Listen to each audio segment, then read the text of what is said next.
many of the major labels, you know. But with the majors and those type of companies, everybody switches. It switches so much. Like musical chairs in the offices.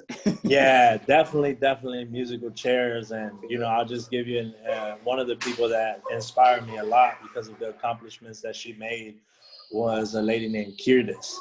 And you know, it was a real honor to meet her because she was working with Warner Brothers at the time. And you know, she went from Warner Brothers, she teamed up with L.A. Reid and started Hitco.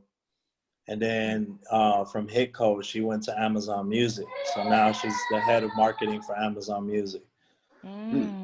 And yeah, so, you know, like you never know where these relationships can take you, or, you know, where these people are going to go within their own career. So, you know, fast forward to today, like, you know, the relationships are so strong between YouTube, Amazon, you know, the independent platforms, the record labels, you know, so it's amazing. It's definitely an amazing feeling. And it just comes from, you know, the network and just, you know, staying true to yourself. And that's one thing I feel like the industry kind of like doesn't show, but is very influenced by, is people that are really staying true to themselves. You know, yeah, you got the people that, you know, I want to say like, say that they could do things, but they really can't, you know, in the industry.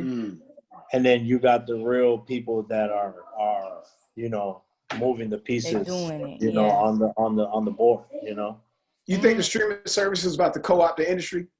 I kind of feel that way at times. Like they're about to just pretty much co-opt it because, you know, at the end of the day, I mean, I definitely feel like they're in a position to corner the market.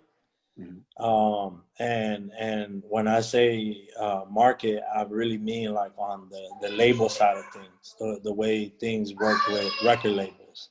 You know, obviously your three majors, you know, your Universal, Sony, and Warner, they're always gonna be a big staple. But I even feel like, you know, they're in a position to worry.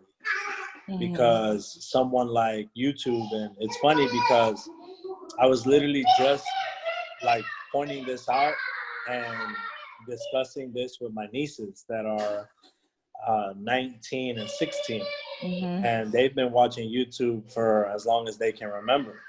You know, and you know, we were looking at the view count on their favorite artists, and they're into K-pop. And I'm not sure if you guys are too familiar with that, but it's like Korean hip hop or like Korean pop. And the kids are doing billions of views. And they were so intrigued by, you know, the view count. And I said, well, that's cool, but imagine YouTube.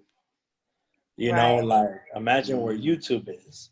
You know, they actually like, those are billions of views on their platform. Like it's cool for the artist, but the views on their platform is something to really look at, you know? Okay, I get what you're saying. Like the artist stuff is cool, but now imagine you sitting back and you're like, yeah, we got 2.2 billion views here, 1 billion views there, another 100 million views here. And it's like, wow. Like something that, you know, it's a platform that, you know, I was explaining to them, like, you know, people like even them, you know, they're young. They were a part of the group that, you know, got them views to 1 billion. You know, they weren't a part of the group that built the platform to get 1 billion views. So you know what I mean? I was telling them, like, you guys need to think of being on the other side of the fence. You know, imagine, you know, being an executive at YouTube and understanding like our platform has trillions of views. You know, and then that's way bigger than someone getting 1 billion views. Well, we need you to start making a class for the culture. Cause this is some real masterclass shit. I got 4 kids. I feel horrible. I'm like, oh God.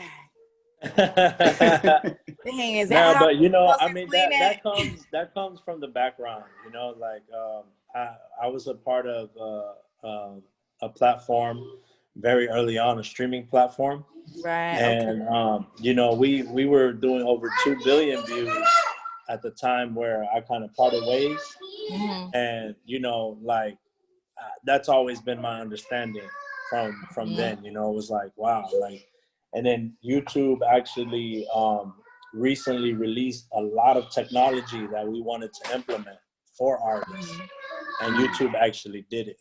And you know, so when, you know, just to thoroughly like answer your question, like I do believe that they are gonna take over at some point, and I feel like they already are. If you look at Drake, he's signed to Apple Music.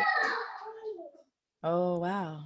You know what I mean? Like that's a no-brainer. Like when they came to him with a check, like why would you sign to a record label when you can sign to the first $1 trillion company that has the catalog of music, you know, that's endless, and it's never gonna stop.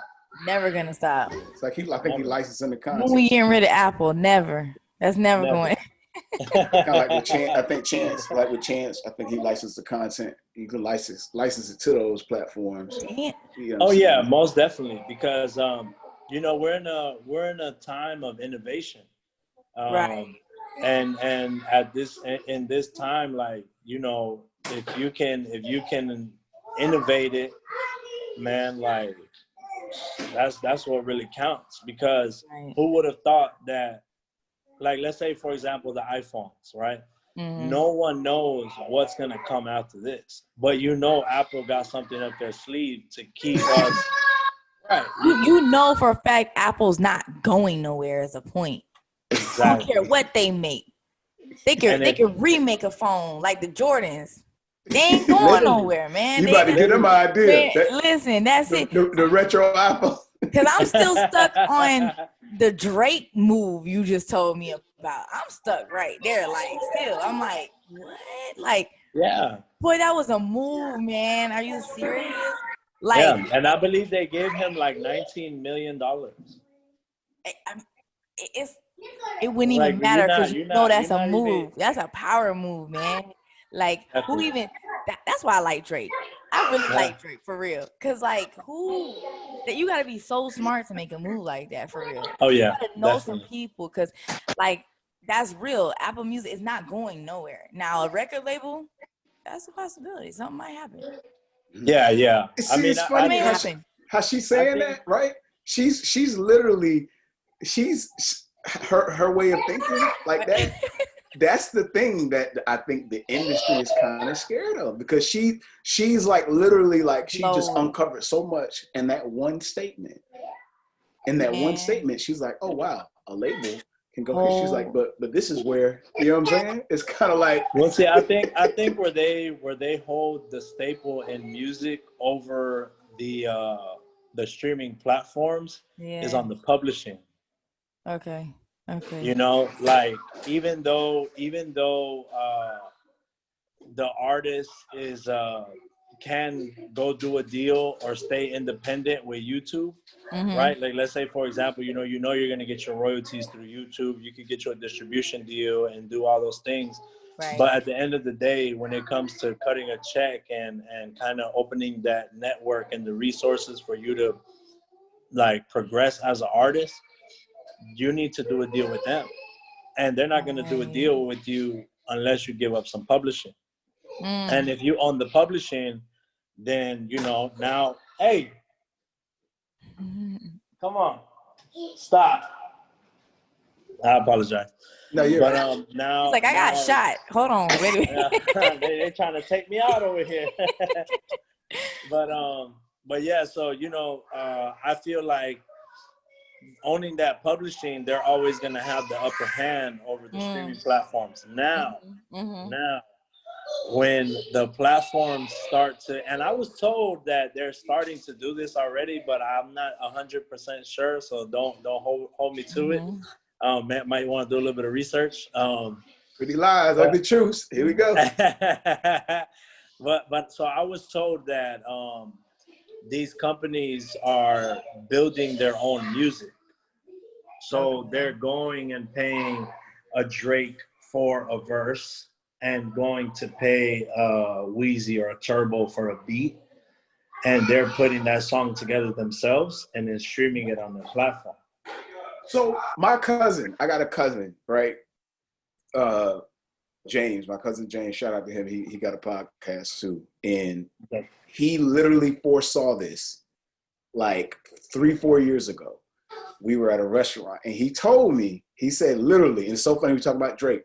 He said, where the music industry going, he said it's going to be like Coca-Cola presents If You're Reading This Is Too Late. He said, because all these brands, they got the money to where they can literally go to the acts and pay them, you know what I'm saying, and pretty much license their content and release it and kind of sponsor it like that.